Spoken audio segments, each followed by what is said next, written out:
Good morning class. Major extra cellular और intracellular electrolytes हमने कल पढ़ा था स्टार्ट किया था। उसमें क्या क्या पढ़े थे, मतलब उसके इंट्रोडक्शन के बारे में पढ़े थे कि मतलब इंट्रासेलुलर क्या होता है, एक्स्ट्रा सेलुलर क्या होता है, इलेक्ट्रोलाइट्स क्या होते हैं। इंट्रासेलुलर क्या होता है, जो सेल के, उसको हम क्या कहते हैं, इंट्रासेलुलर इलेक्ट्रोलाइट्स। और जो एक्स्ट्रा सेलुलर होता है वो क्या होते हैं, जो सेल के बाहर प्रेजेंट होते हैं उसको हम एक्स्ट्रा सेलुलर बोलते हैं। ठीक है, उसके बाद क्या कहते हैं, मतलब ये क्या कर रहा है, ये तो आया नहीं था कल, ये क्या कर रहा है सबका सुन के, एक्स्ट्रा मतलब बाहर, इंट्रा मतलब अंदर कर रहा है, यही ना। और सेलुलर का मतलब सेल है। ठीक है, कोई बात नहीं, अच्छी बात है, चलो कोई बात नहीं। तो इंट्रासेलुलर क्या हो गया, इलेक्ट्रोलाइट जो सेल के अंदर होता है, और एक्स्ट्रा सेलुलर इलेक्ट्रोलाइट क्या होगा, जो सेल के बाहर रहता है। ठीक है, और इलेक्ट्रोलाइट्स क्या होता है, जिसमें पॉजिटिव, क्या, वही आयनिक चार्जेस वही हो गए, क्या क्या, जो मतलब कि करंट को क्या करता है, कंडक्ट करने का काम करता है। तो वैसे सॉल्यूशन को हम क्या कहते हैं, आयनिक सॉल्यूशन, वही इलेक्ट्रोलाइट्स। ठीक है, अब देखो physiological importance of electrolytes. Physiological मतलब क्या हो गया, फिजियोलॉजिकल मतलब क्या होता है, बताओ।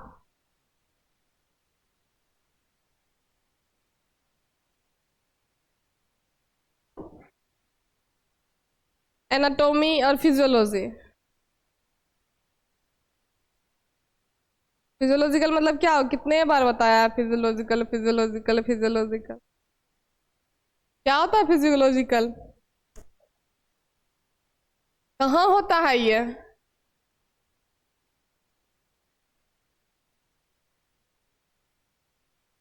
Physiological importance of electrolytes, buffer में क्या पढ़ा था तुम लोगों ने,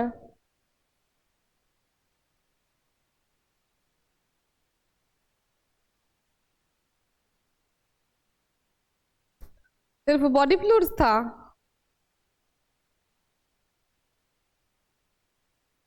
क्या होता है फिजियोलॉजिकल, देव,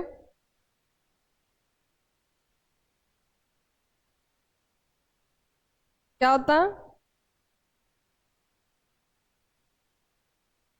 हाँ, जो बॉडी फ्लूइड्स होते हैं आपके, मतलब कि जो बॉडी का इंटरनल एनवायरनमेंट हुआ, उसमें क्या क्या आएगा।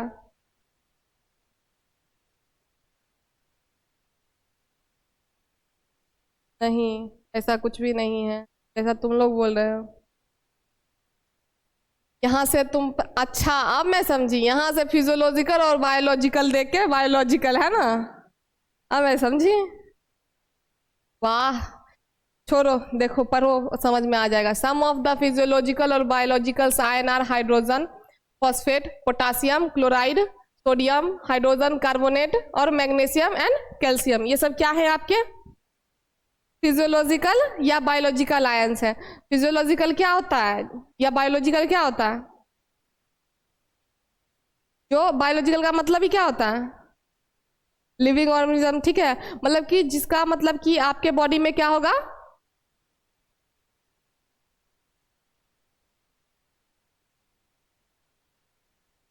हेल्पफुल तो है ही, उसमें कोई दिक्कत नहीं है कि हेल्पफुल नहीं है, हेल्पफुल तो है ही। पहले तो जाके मैं एचबी वाले सर को बताऊंगी, प्रभाकर सर को, कि बताया नहीं मुझे फिजियोलॉजी। ठीक, फिजियोलॉजिकल। ठीक, उसके बाद ना बायोलॉजिकल, बायोलॉजी वाले सर को जाके बताऊंगी बायोलॉजिकल। फिजियोलॉजी का मतलब तो सब फंक्शन होता ही है, ऑब्वियस सी बात है, मैं भी तो यही बोल रही हूँ, एनाटॉमी को स्ट्रक्चर होता है, फिजियोलॉजी फंक्शन, तो फिजियोलॉजिकल क्या हो जाएगा।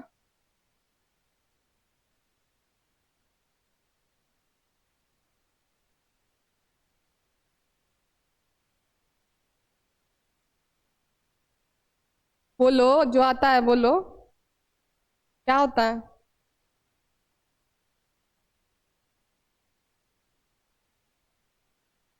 ये तो इलेक्ट्रोलाइट्स हो गया बच्चे की, मतलब ये इलेक्ट्रोलाइट्स को हटा दो। अगर सिंपल में हम देखें कि फिजियोलॉजिकल क्या होता है, तो क्या कहोगे, क्या लिखोगे,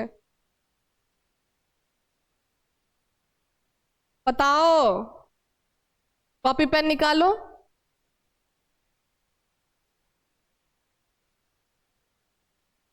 अगर अगले बार पूछूंगी और नहीं बताया, तब देखना तुम लोग।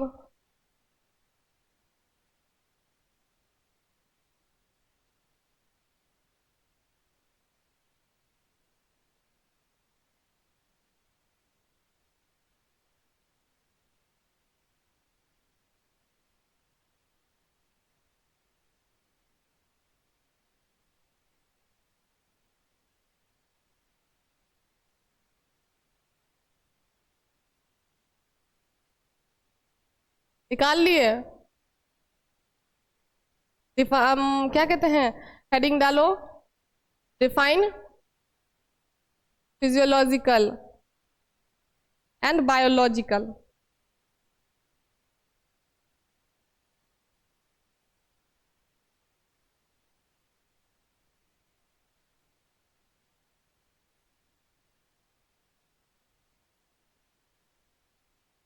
डाल दिया हेडिंग? लिख लो, physiology and biology are related but distinct field.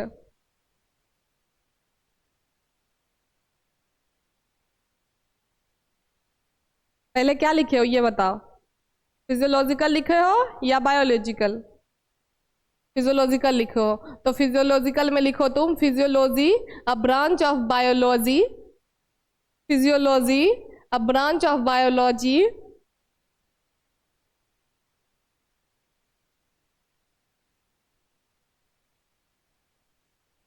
biology specifically focuses on the function and process of living organism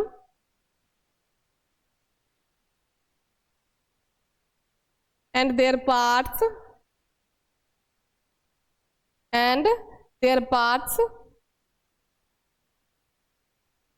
लिखा, function and process of living organism, process and function of living organism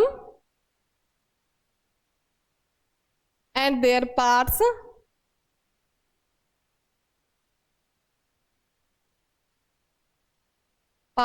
including how they maintain a stable internal environment.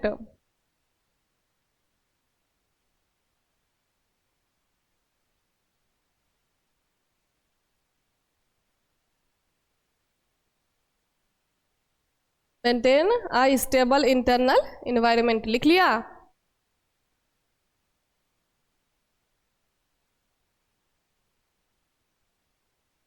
अब biology लिखो,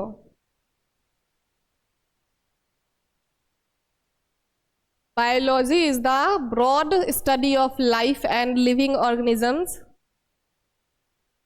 Biology is the broad, यहाँ से broad study of life and living organism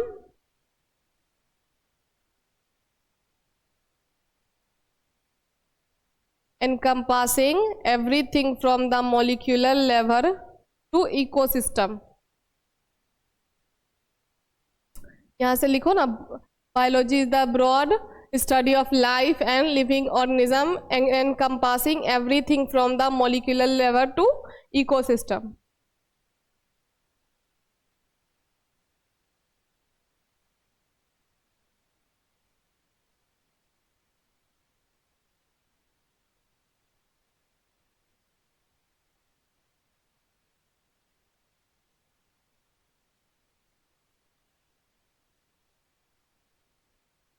देख लिया?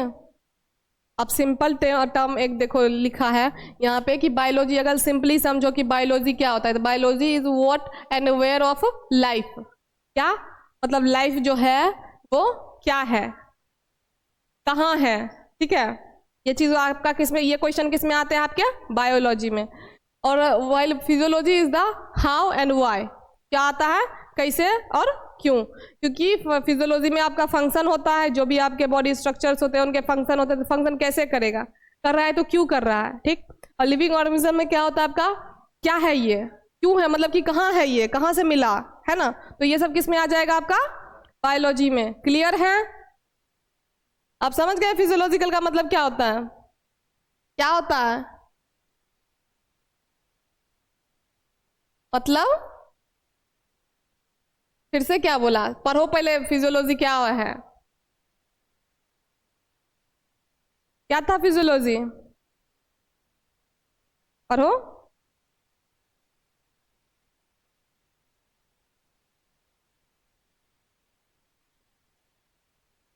हाँ, मतलब कि अब देखो, स्ट्रक्चर तो हम एनाटॉमी में पढ़ते ही हैं, ठीक। और क्या कहते हैं, फिजियोलॉजी में हम क्या पढ़ते हैं, कोई चीज़ के फंक्शन के बारे में, ठीक है, प्रोसेस के बारे में, ठीक, क्यों हो रहा है, ठीक, कैसे इसको मेंटेन करेंगे, ये सब हम किस में पढ़ते हैं, फिजियोलॉजी में, ठीक है। तो यही कहता है कि सम ऑफ द फिजियोलॉजिकल और बायोलॉजिकल आयंस आर हाइड्रोजन।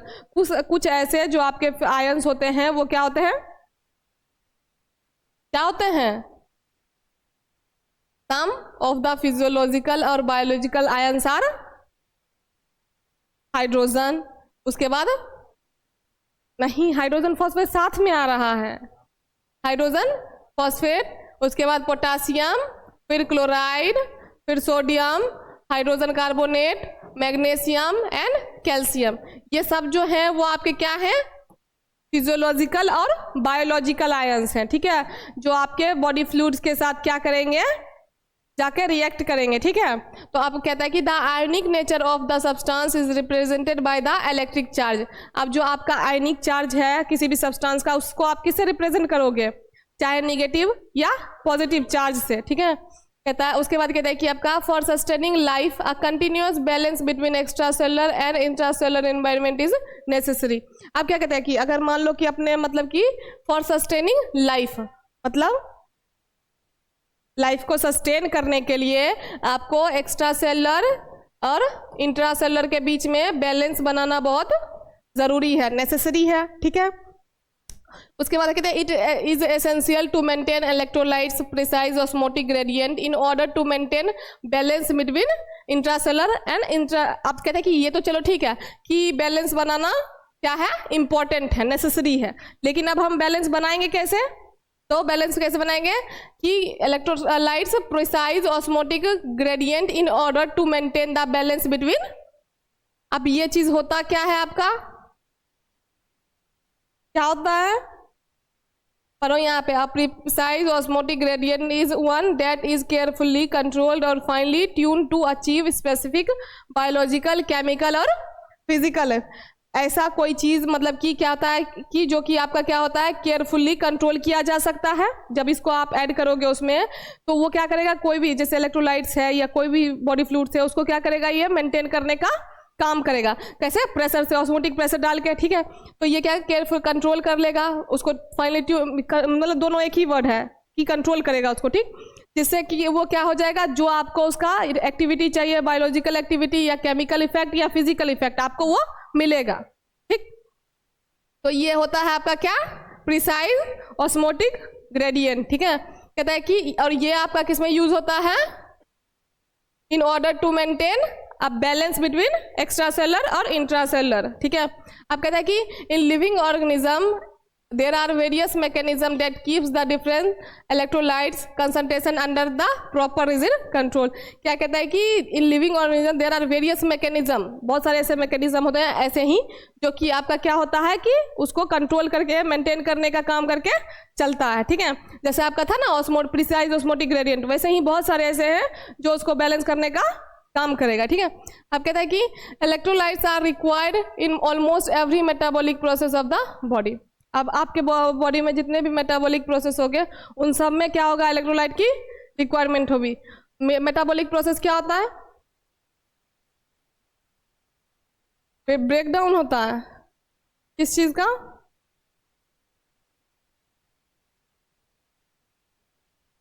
पक्का। मेटाबॉलिक कितने टाइप के होते हैं, कौन कौन से, एनाबॉलिक में क्या होता है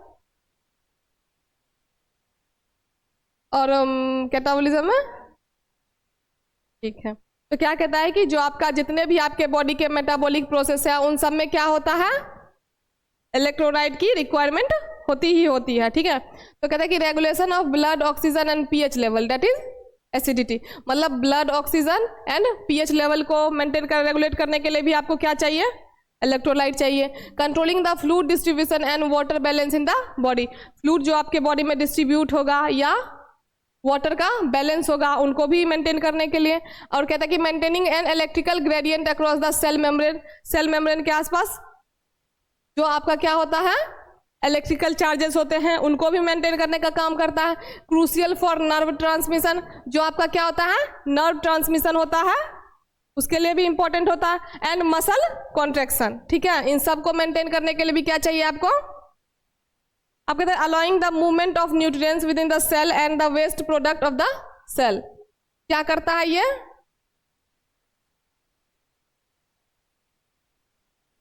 अलाउ करता है किसमें, सेल में and out of the cell. ठीक है, ये चीजें हो गई। यहां तक किसी को कोई दिक्कत है ये पूछो, अगर है तो पूछ लो। नर्व ट्रांसमिशन नहीं पढ़े? हाँ हाँ वही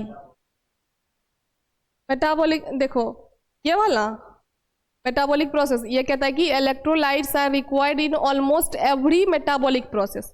जितने भी आपके मेटाबॉलिक प्रोसेस होंगे उन सब में क्या चाहिए, इलेक्ट्रोलाइट। जैसे कि आपका क्या हो गया, ब्लड रेगुलेशन में, ठीक है, या पीएच के लेवल को कंट्रोल करने के लिए। ठीक है, दूसरा हो गया आपका किसको कंट्रोल करने के लिए, बॉडी में जो फ्लूइड का डिस्ट्रीब्यूशन होगा उनको कंट्रोल करने के लिए। ठीक, उसके बाद क्या होगा, वाटर बैलेंस को बैलेंस करने के लिए। फिर आपका क्या हो गया, electrical gradient across the cell membrane. आप सेल मेम्ब्रेन के आसपास क्या होगा, इलेक्ट्रिकल चार्जेस होंगे, निगेटिव हो चाहे पॉजिटिव, उसको भी मेंटेन करने के लिए आपको इलेक्ट्रोलाइट्स चाहिए। ठीक है, अब कहते हैं क्रूशियल फॉर नर्व ट्रांसमिशन, मतलब कि किसके लिए, नर्व ट्रांसमिशन के लिए क्या है, बहुत इंपॉर्टेंट होगा आपका। उसके बाद क्या है, मसल कॉन्ट्रैक्शन, जो मसल कॉन्ट्रैक्शन होने लगता है उसके लिए भी इंपॉर्टेंट है। अब कहते हैं allowing the movement of nutrients within the cell, क्या करता है कि न्यूट्रिएंट की जो मूवमेंट होती है सेल, उसको ये अलाउ करता है। ठीक, उसके वजह से क्या करता है, and the waste product out of the cell, और जो आपके वेस्ट प्रोडक्ट सेल में प्रेजेंट होता है उनको भी ये बाहर निकालने का काम करता है। ठीक है, समझ में आ गया, पक्का? तो ये यहां तक क्लियर है? ठीक है, फर्स्ट जो आपका स्लाइड था वो क्लियर है क्या? फिजियो, अब देखो क्या कहता है, electrolyte activity between the intracellular fluid and extracellular fluid activates the electrical tissue that is neurons and muscles. क्या कहता है कि इलेक्ट्रोलाइट की जो एक्टिविटी होती है आपकी किसमें किसमें होती है, इलेक्ट्रोलाइट की एक्टिविटी किसमें, इंट्रासेलुलर में और एक्स्ट्रा सेलर में, और वो क्या करता है आपका, एक्टिवेट करता है क्या, इलेक्ट्रिकल चार्जेस को, किसमें, टिश्यू में, जो कि आपका कौन कौन सा टिश्यू होता है, न्यूरॉन्स और मसल्स। न्यूरॉन्स का काम क्या होता है, सिग्नल भेजना है ना, मतलब कि कोई भी इंफॉर्मेशन को, है ना। तो उसके बाद आप मसल्स तो आप जानते ही हो, ठीक है। तो ये दो चीज हो गए, उनके बीच में क्या कहते हैं कि इलेक्ट्रोलाइट एक्टिविटी जो होता है वो दोनों के बीच में क्या करता है, मतलब कि जो आपके इलेक्ट्रिकल चार्जेस हैं उनको एक्टिवेट करने का काम करता है, ठीक है। उसके बाद कहते हैं ion channels are the specialised protein inserted in the plasma membrane and regulate the movement of electrolytes throughout the cell membrane. अब कहता है कि आयन जो आपके होते हैं, आयन चैनल्स जो होते हैं वो किसमें स्पेशलाइज्ड होते हैं, जो कि कहाँ इंसर्ट किया जाता है, किसमें डाला जाता है, प्लाज्मा में, ठीक है।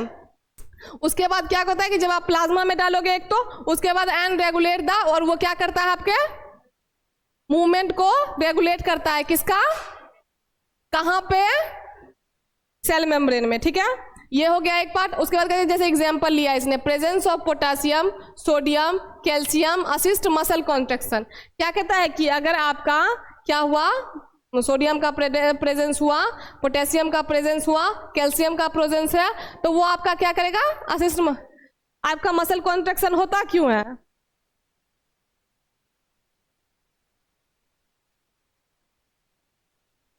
मसल कॉन्ट्रैक्शन कब होता है,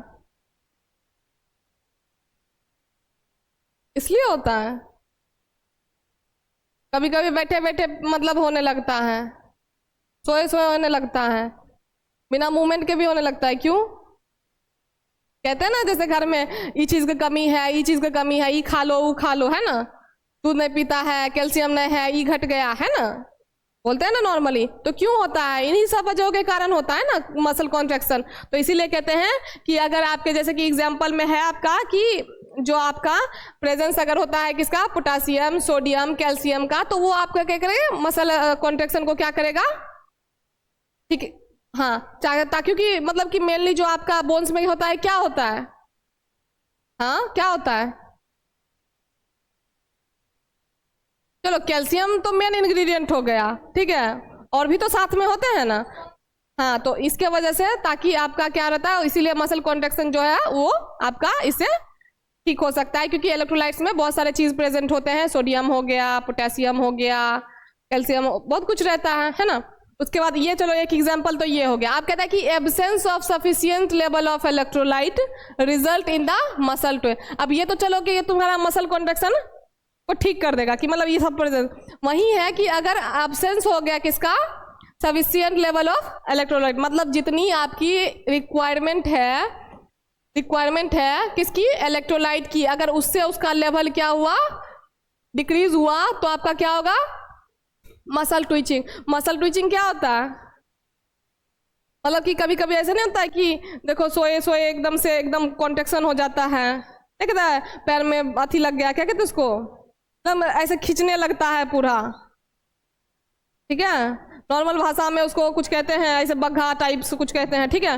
तो वो चीजें जो होती है वो इसी को कहते हैं, ठीक है, जो अचानक से क्या होता है जिसका पता ही नहीं होता, सोए सोए रहोगे और अचानक से शुरू हो जाएगा, रोना आ जाता है ऐसे में, है ना। तो वो किसके वजह से होता है आपका, जब आपके बॉडी में इलेक्ट्रोलाइट की कमी होती है, सफिशिएंट लेवल में आपके बॉडी में प्रेजेंट नहीं होती है, तब आपका क्या होता है, मसल ट्विचिंग होता है। जो कि मसल ट्विचिंग क्या होता है, अननोटिस मसल कॉन्ट्रैक्शन, जिसके बारे में मतलब कि वो कॉन्ट्रैक्शन अब देखो कभी कभी आंख ही मतलब होने लगता है ना, जो कहता है कि नहीं कुछ अच्छा होने वाला है, कुछ बुरा होने वाला है, ऐसा कुछ नहीं होने वाला है।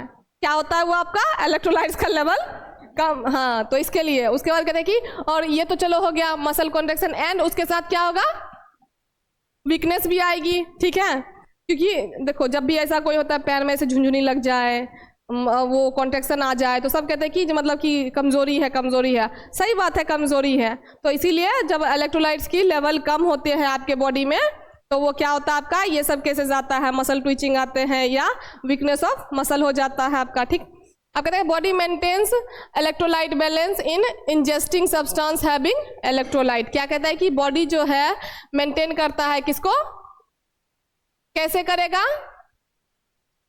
आइदर ओरली या इंट्रावेनसली, मतलब कि अगर मान लो कि जैसे बॉडी को रिक्वायरमेंट होती है इलेक्ट्रोलाइट्स को, ठीक है, तो उसको हम इंजेस्ट करेंगे, ऑब्वियसली बात है, चाहे वो हम ओरली ले या, लेकिन मतलब कि ऐसा होता है कि बहुत सारे केसेस में हम ओरली ही लेते हैं, नॉर्मल केसेस में जैसे कि ORS पी लिया ये ले, तो वो ओरल ही होता है, हाँ, जैसे कि, लेकिन इंट्रावेनेशन कब होगा, IV कब होगा, हाँ, जब उसको मतलब कि NS चढ़ाते हैं, है ना, RL चढ़ाते हैं, तब जब वो क्या हो जाता है आपका, वो मतलब कि बहुत सीरियस कंडीशन में हो, ऐसा कंडीशन में हो कि वो कुछ ले ना सके, तो इसलिए हम उसको डायरेक्टली क्या करते हैं, इंट्रावेनस के थ्रू, ठीक है। तो ये हो गया आपका। उसके बाद क्या कहते हैं, excess amount of electrolyte are flushed out by the kidney. Kidney का काम क्या है, एक्सक्रीटरी ऑर्गन है आपका, कोई भी चीज को क्या करता है, वो फिल्टर करके जो उसका काम का होता है उसको रखता है, और जो नहीं होता उसको बाहर निकाल देता है, एक्सक्रीट कर देता है, ठीक है। तो यही कहता है कि जो आपका मतलब काम का रहेगा उसको ये रख लेगा, और जो बेकार का रहेगा उसको किडनी के थ्रू एक्सक्रीट कर देगा, ठीक है। उसके बाद कहते हैं human hormones, aldosterone, antidiuretic hormone, parathyroid hormone participate in regulation and maintenance of electrolyte homeostasis. क्या करता है कि जो आपका ये सारे हार्मोन्स होते हैं वो भी आपका क्या करता है, किसमें पार्टिसिपेट करता है, इलेक्ट्रोलाइट के रेगुलेशन या मेंटेनेंस में, ठीक है। हार्मोन्स के बारे में जानते हो ना, ये सारे हार्मोन्स नहीं जानते होगे, पर कोई बात नहीं, आगे पढ़ोगे। ये सारे एल्डोस्टेरोन हो गए, एंटीडायरेटिक हो गए, पैराथायरॉइड हो गए, ये सारे ही नाम सुने होंगे तुम लोगों ने, आगे जाल के पढ़ोगे, ठीक है। आप क्या कहते हैं कि आपका some serious neurological and cardiac complication में result due to over hydration and dehydration. क्या कहता है कि सम सीरियस जैसे कि न्यूरोलॉजिकल प्रॉब्लम या कार्डियक कॉम्प्लिकेशन कहाँ से आता है आपका, कहाँ से आता है, ओवर हाइड्रेशन। ओवर हाइड्रेशन मतलब ज्यादा अमाउंट में आपके बॉडी में क्या हो गए, वाटर की प्रेजेंस, ठीक है। हाइड्रा मतलब ही क्या होता है, हाइड्रा का मतलब क्या होता है,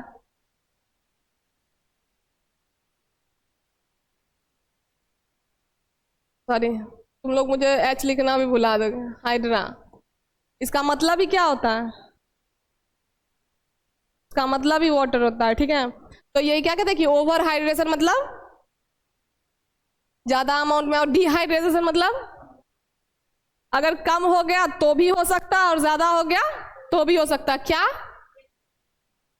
न्यूरोलॉजिकल प्रॉब्लम और कार्डियक कॉम्प्लिकेशन, ठीक है, ज़्यादा ले लोगे तो भी, कम रहेगा तो भी, मतलब कुल मिला के आपको क्या करना है, बैलेंस करके रखना है, मेंटेन करके रखना है। आप कहते हैं कि these complication lead a medical emergency if not treated immediately. अगर आपको मतलब ओवर हाइड्रेशन की प्रॉब्लम है या रिहाइड्रेशन की प्रॉब्लम है, बहुत आप उसको इग्नोर कर रहे हैं तो वो बहुत ज़्यादा आगे चल के इशू क्रिएट करेगा, बहुत ज़्यादा कॉम्प्लिकेशन करेगा। इसीलिए उसका ट्रीटमेंट क्या होता है, आपका बहुत ज़रूरत होता है। अब लोग तो आजकल ऐसे भी करने लगे, पटाख से ओआरएस लाएंगे, घोल के पी लेंगे, और आप तो मतलब कि वो क्या कहते हैं, जैसे वो क्या कहते हैं उसको, मैंगो का जूस मिलता था वैसे ही आरएस का भी जूस बना के बेचने लगा है ना। तो मतलब खरीदते हैं 10-20 रुपए का, मस्त स्ट्रिप डालते हैं, पी लेते हैं, है ना। जहाँ थोड़ा सा लगेगा कि अरे मेरे को कमजोरी हो रही है, और हमको नहीं लगता है ओवर हाइड्रेशन तो बहुत कम ही केस में होता होगा। कौन आज के ज़माने में इतना बिजी लाइफ में पीता होगा 7-10-15 लीटर पानी, बताओ, ऐसा हो नहीं होता। हाँ, ये हो सकता है कि मान लो कि कभी कभी ऐसा होता है कि मेरे साथ खुद हुआ ऐसा कि जब मतलब मेरे बॉडी में वाटर की रिक्वायरमेंट नहीं थी, अब जस्ट बिकॉज मतलब ये क्या कहते हैं, कोई भी उठ के मतलब नहीं वो डॉक्टरी करने लगते हैं, ठीक है, झोला टाइप से उसको वही बोलेंगे ना। तो कॉलेज टाइम में ऐसा हुआ था कि मतलब सोचो कि उसने मेरे को बॉडी में चढ़ा दिया था NS और RL दोनों, मेरा बॉडी पूरा स्वेल हो चुका था, वो हो चुका था। मतलब उस टाइम हमको मतलब कैसा होता है ना, जब तुम कॉन्शियस नहीं रहेगा, जब तुमको कुछ पता नहीं रहेगा, तुमको कोई जाके उठा के भर्ती कर देगा, हॉस्टल में बीमार हो जाओगे, वहाँ कौन रहेगा, जो पास में रहेगा वहाँ जाके भर देगा, ठीक। और कॉलेज हमेशा कैसा एरिया में रहता है, देखते हो। और जब फिर ये यहाँ ठीक नहीं हुआ, आगे जब ट्रीटमेंट के लिए गया तो पता चला कि उसने गलती की, समझे। तो ऐसा होता है, तो इसीलिए मतलब ओवर हाइड्रेशन मतलब बहुत कम होता है, बहुत कम, ठीक है। मान लो अभी जैसे मैंने बताया ना, कोई गलती के कारण जिसको नॉलेज नहीं है उसमें ये होता है बच्चे कि अगर आपका ओवर हाइड्रेशन और अगर क्या कहते हैं डिहाइड्रेशन हो गया तो आपका न्यूरोलॉजिकल या कार्डियक कॉम्प्लिकेशन आ सकते हैं, मतलब हार्ट से रिलेटेड और नर्व से, न्यूरॉन से, जो आपके ब्रेन को सिग्नल भेजता है उससे रिलेटेड आपका प्रॉब्लम क्रिएट हो सकता है। और ये प्रॉब्लम छोटी मोटी नहीं होती है, समझ रहे हैं, दोनों ही बहुत बड़ी प्रॉब्लम है। तो इसीलिए इसको इग्नोर नहीं किया जा सकता, और ये बहुत बड़ी प्रॉब्लम है। जब भी तुमको तुम्हारे शरीर में तुमको पानी का कमी, एकदम वीकनेस लगेगा, तुम्हारा दिमाग काम करेगा, नहीं करेगा, कुछ भी नहीं, सब धुंधला धुंधला दिखने लगता है। क्यों? क्योंकि वो न्यूरो जो आपका जो सिग्नल है वो प्रॉपर ट्रांसफर नहीं हो रहा है, बॉडी मतलब आप सिग्नल को जस्टिफाई नहीं कर पा रहा है। या कार्डियक में जैसे कि ज़्यादा पानी पी लो या एकदम से एकदम मिच करते रहेगा। मान लो कि अगर कभी 1 गिलास पानी पीने का मन करेगा, 2 गिलास पी के देख लो कभी कैसा लगेगा, 4 चक्कर मार के आओगे, ज़्यादा पानी पी लिया। कभी देखना कि अगर 2 गिलास, जैसे कि मान लो तुम 2 गिलास पी सकता है पानी, लेकिन तुमने क्या किया, 3 गिलास पी लिया, 4 कम ही नहीं हो रहा है। या कोई ऐसा होता है ठंडा पी लो ज़्यादा, वो सब होता है, या मतलब ओवर हाइड्रेशन भी होता है, लेकिन कम केसेस में होता है, क्योंकि अभी इतना बिजी लाइफ है किसी का, कोई भी बैठ के मतलब पानी कहाँ, चलते फिरते पी के निकल जाता है। और सबसे बड़ी बात क्या है, आजकल लोग बॉटल में पानी पीते हैं, पता ही नहीं चलता है। वही बॉटल में तुमको लगा कितना पी लिए, वही ग्लास में तुम 1 गिलास पानी नहीं पी पाओगे एक बार में। अभी का जनरेशन ऐसा है, मेरे साथ खुद होता है, मैं तुम लोगों को क्या बोलूँगी, मेरे साथ खुद होता है। वो होता है, उसको तुम मतलब चाहे तो अभी अब जाओगे घर करके देखना, जो तुम बॉटल से पानी पी लेते हो वो घर जाके तुम नहीं पी सकते। वो ग्लास में जब आएगा ना, लोटा गिलास जो भी हो, उसमें नहीं पी पाओगे उतना पानी, लगेगा कितना है। अब तुम उसके हिसाब से अंदाजा लगाना कि हम बॉटल से कितना पानी पीते हैं डेली का, समझे। तो ये सारी चीज़ें होती है, इसको ये तो तुम्हारे डेली लाइफ की चीज़ें हैं। आप देखो इलेक्ट्रोलाइट्स की क्लासिफिकेशन है, ठीक है। पहला क्या है आपके, इसमें 2 टाइप का फोर्सेस होता है, ठीक है। पहला इसको क्लासिफाई किया है फोर्सेस के बेसिस पे, ठीक है। कौन सा, फ्लूइड हाइड्रोस्टैटिक प्रेशर, और ये तो आपने पढ़ाई है ऑस्मोटिक प्रेशर, ठीक है, ये तो जनरल है। लेकिन ये जो आपका आया वो नया आया है, फ्लूइड हाइड्रोस्टैटिक प्रेशर। इसमें क्या है आपका कि fluid it helps push fluids. आप देखो जितने फ्लूइड हाइड्रोस्टैटिक प्रेशर है तो क्या किस पे जोर लगाएगा, ये किस पे प्रेशर लगाएगा, फ्लूइड पे लगाएगा। तो यही कह रहा है कि it helps push fluids from one area to another area. मान लो कि कोई जगह पे फ्लूइड की क्या हो गई है, एक्यूमुलेशन, मतलब जम गया है। अब उसको कैसे हम उसको बाहर ले जाए, तो उसमें क्या कहते हैं, हम प्रेशर लगाते हैं, जिसकी वजह से वो फ्लूइड एक कंपार्टमेंट से दूसरे कंपार्टमेंट में जाता है, ठीक है। Such as moving fluid out of the blood vessel into the surrounding tissue, जैसे कि ब्लड वेसल से हमको कहाँ पे ले जाना है, टिश्यू के आसपास ले जाना है, ठीक है। आसपास का जो टिश्यू है उसमें हमको ट्रांसफर करना है, तो उस पर हम क्या कौन सा प्रेशर लगाएंगे, fluid hydrostatic pressure. It helps push fluids from one area to another area, ये फ्लूइड को पुश करने का काम करता है, ठीक है। और ऑस्मोटिक प्रेशर में क्या था,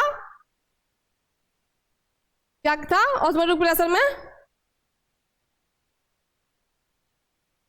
क्या था, सेल के अंदर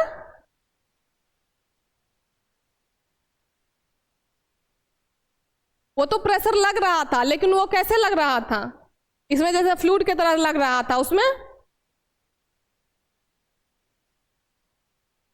चलो तुम लोगों ने पढ़ रखा है, 4 बार पढ़ा लो, ऑस्मोटिक प्रेशर क्या होता है, क्या होता है, नहीं समझ में आना है, लिखा लो, स्लाइड में लिख के दे दो, नोट्स में लिख के दे दो, नहीं समझ में आना क्या होता है सिमरन ऑस्मोटिक प्रेशर, देख लेना एक बार, समझे, लिखा स्लाइड में तुमको 10 जगह ऑस्मोटिक प्रेशर मिलेगा और ऑस्मोटिक प्रेशर का डेफिनेशन लिखा हुआ भी मिलेगा, समझे, चेक कर लेना। अब देखो ये तो चलो कि प्रेशर के बेसिस पे हो गया, दूसरा आपका क्या हो गया, कंपार्टमेंट के बेसिस पे, ठीक है। कौन सा compartment, intracellular compartment, extracellular compartment और एक्स्ट्रासेलर और इंट्रासेलर सबको पता है, पता क्या नहीं है, ट्रांससेलर, ठीक है। ट्रांससेलर जो होता है आपका वो एक्स्ट्रासेलर का ही एक पार्ट होता है, क्या क्या होता है ट्रांससेलर, नहीं पता, कोई बात बड़ी बात नहीं है, तुम्हें कुछ भी नहीं पता होता है ऐसे भी। देखो ट्रांससेलुलर कंपार्टमेंट क्या था, small specialised fluid spaces in the body that is separate from the main body fluid. क्या कहता है कि स्मॉल, जैसे कि मान लो कि एक कंपार्टमेंट है, एक्स्ट्रासेलुलर का एक कंपार्टमेंट है, उसी में एक अलग से क्या हो गया, अलग सा कंपार्टमेंट हो गया, अलग सा कंपार्टमेंट आया, जैसे कि उसमें क्या हो जाएगा कि एक सेपरेट एरिया बना हुआ है और उसमें कुछ चीजें उसमें वहां पे इकट्ठी करके रखी हुई है, ठीक है। तो वैसे ही कहते हैं कि ट्रांससेलर जैसे कि हो गया कि आपका compartment small specialised fluid spaces in the body that is separate from the main body fluid, जो कि आपके मेन बॉडी फ्लूइड से अलग रखे गए हों, जैसे कि आपका कौन कौन सा आ जाएगा, ज्वाइंट का आ जाएगा, सेरेब्रोस्पाइनल फ्लूइड आ जाएगा, ये सब आपके क्या हो जाएंगे, ट्रांससेलुलर में चले जाएंगे। तो इंट्रासेलुलर पता ही क्या होता है, एक्स्ट्रासेलुलर पता ही क्या होता है। इंट्रासेलुलर में आपको पता है कि सेल के अंदर होगा सब कुछ, और इसमें आपका जो मतलब कि क्या होगा, कंसंट्रेशन कितना होगा इसमें, 60% ऑफ द बॉडी वाटर, ठीक है। आपका कंपोजिशन इसमें क्या होगा, मतलब कि पोटेशियम हाई होगा, फॉस्फेट हाई होगा, मैग्नीशियम हाई होगा और सल्फेट हाई होगा, किसमें, इंट्रासेलुलर में। और लोअर कंसंट्रेशन में क्या क्या होगा, सोडियम और क्लोराइड। उसके बाद देखो कंपार्टमेंट क्या हो गया, ये हो गया आपका, जैसे कि यहाँ पे बोला है ना इसने कि मतलब कि कंसंट्रेशन, तो इसमें आपका जो आयरन का कंसंट्रेशन पोटेशियम का 159 mm होगा, mm मतलब mm,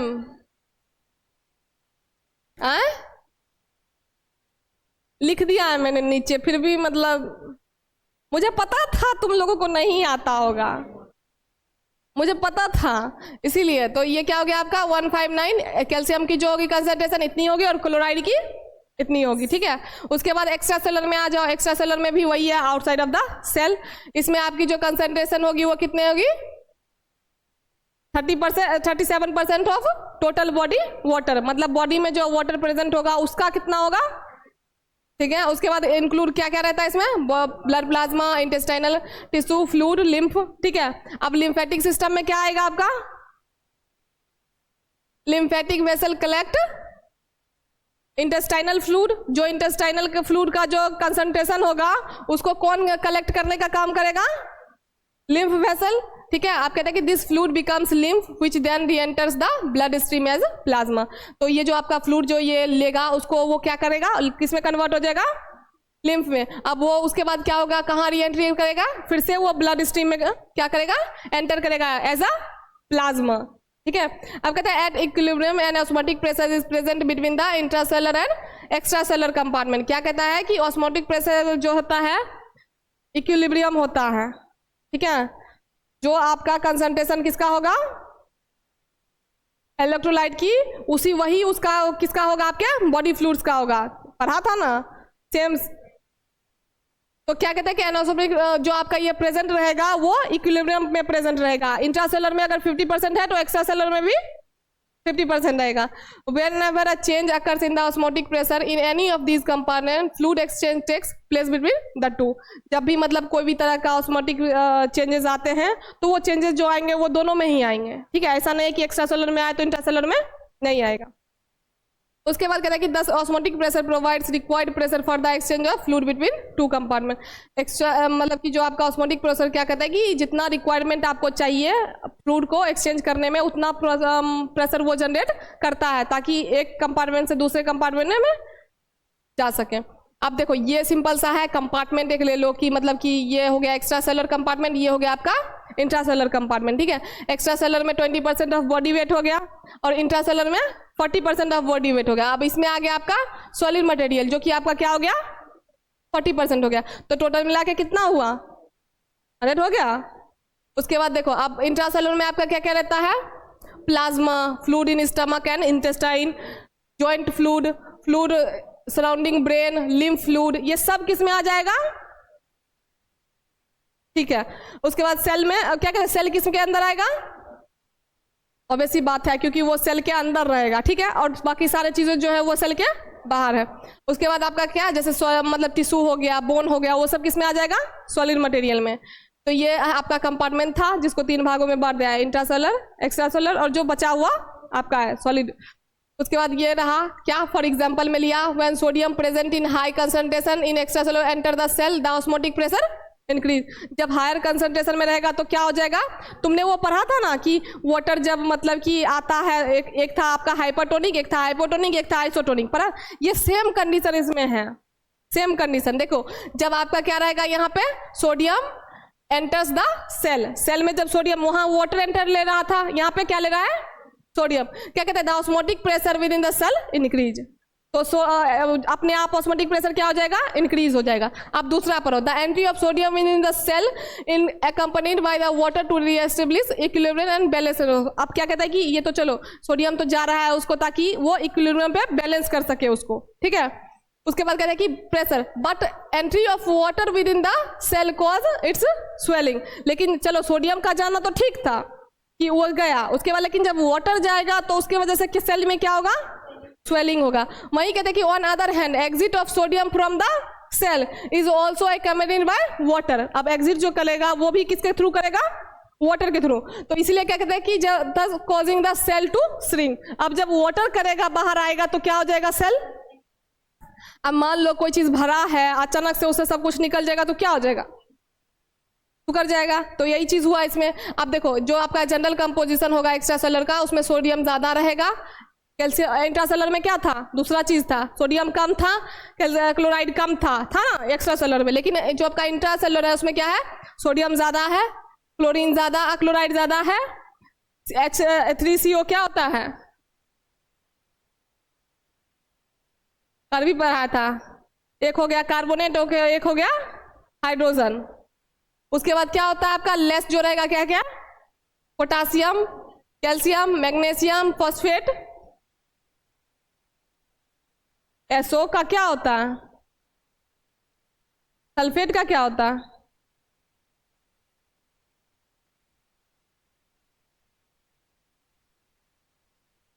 कुछ नहीं हो सकता है तुम लोग का, ठीक है देख लेना।